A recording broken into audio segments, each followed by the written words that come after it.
এরাই সবচেয়ে বড় ধনী থাকতো দেশের ভিতরে, ঠিক কিনা? অথচ দেখা যায় সম্পদ আল্লাহ এমন ব্যক্তিকে দিয়েছেন অনুগ্রহ করে যে নিজের নামটাও ঠিক মতো লিখতে পারে না। এমন মানুষকে আল্লাহ ফ্যাক্টরির মালিক বানায় দিয়েছেন যার আন্ডারে শত শত শ্রমিক কাজ করে। এর মধ্যে এমন আছে বড় বড় ডিগ্রিধারী, বড় বড় বুদ্ধিজীবী আছে, ঠিক কিনা? বড় বড় শক্তিশালী আছে, কিন্তু তাদের সম্পদ নাই। ওই মূর্খ ব্যক্তির আন্ডারে কাজ করতেছে, তার মানে সম্পদ দিয়েছেন কে? আল্লাহ। দলিল হলো কোরআন। কোরআনে কারিমের সূরা জুমআর 10 নম্বর আয়াত খুলে দেখেন। এর ভিতরে রব্বুল আলামিন বলেন, ফাইযা কুদিয়াতিস সালাতু ফান্তাশিরু ফিল আরদি ওয়াবতাগু মিন ফাদলিল্লাহ।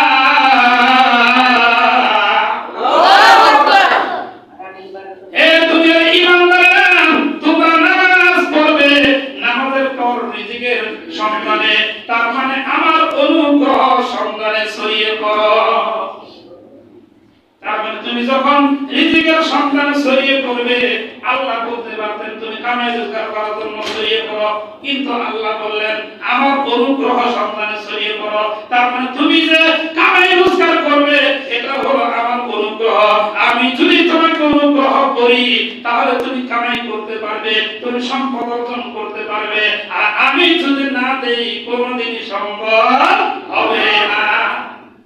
পরের জায়গা, পরের জমিন, ঘর বানায় আমি রই, আমি তো সেই ঘরের মালিক নই, ঠিক না?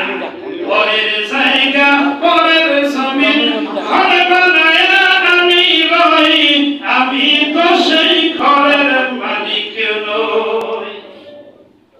ও সে ঘরখানা যার জমিদারি, আমি পাই না তাহার হুকুম জারি। ও সে মন যোগে কেমনে করে আমি রই, আমি তো সেই ঘরের মালিক নই। আমার আপনার সম্পদের মালিক কে? আল্লাহ। আল্লাহ বলতেছেন আমার সম্পদ থেকে ব্যয় করো, ব্যয় করে লাভ কি হবে?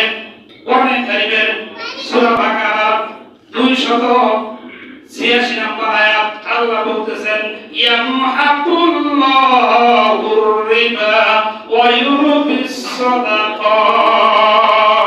যে সমস্ত মানুষগুলো দান করে, সদকা করে, আমি আল্লাহ তাদের সম্পদের ভিতরে বরকত দান করে দেই। এখন বরকত অনেক সময় গণনায় বাড়ে, আবার অনেক সময় গণনায় বাড়ে না। কিন্তু আল্লাহ পাক রব্বুল আলামিন সম্পদ দ্বারা যে আসল উদ্দেশ্য থাকে শান্তিতে বসবাস করা, প্রয়োজন পূরণ করা, আল্লাহ সেইটাই দান করে দেন। অনেক আছে লক্ষ লক্ষ কোটি কোটি টাকা ইনকাম, তারপর মাস শেষে তার পকেটে চা খাওয়ার মতো টাকা থাকে না। আছে নাকি? আর মানুষের হাতে চা খাওয়া তো 50 কিলো হয়ে থাকে, কেরা চা খিলাবো? অথচ রিকশাওয়ালা সে কারো প্রতি ধান্দা করা লাগে না, দিনে না দিন খায়, তারপরেও তার মাস শেষে কিছু টাকা জমা থাকে। তার মানে অল্প ইনকামে বরকত দান করে দিয়েছেন কে? আল্লাহ বরকত দান করে দিয়েছেন। এজন্য সম্পদ আল্লাহর রাস্তায় ব্যয় করতে হবে। যাদের উপর যাকাত ফরজ, তাদেরকে অবশ্যই যাকাত দিতে হবে। এখন প্রশ্ন হলো, হুজুর কাদের উপর যাকাত ওয়াজিব হয়, কাদের উপর যাকাত ফরজ হয়ে যায়? যেই সমস্ত মানুষগুলো নেশাবে মালের অধিকারী হয়, অর্থাৎ 7.5 তোলা স্বর্ণ বা 52 তোলা রূপা, এই পরিমাণ সম্পদের মালিক হয়, আর ওই সম্পদগুলো তার কাছে 1 বছর জমা থাকে, মালিক হওয়ার সঙ্গে সঙ্গে তার উপর ওয়াজিব হয়। আর 1 বছর জমা থাকার পর ওই সম্পদ যাকাত দেওয়া তার উপর ফরজ হয়ে যায়।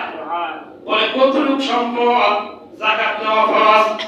বলে শতকরা 2.5 টাকা, তার মানে 40 ভাগের 1 ভাগ যাকাত দেওয়া ফরজ।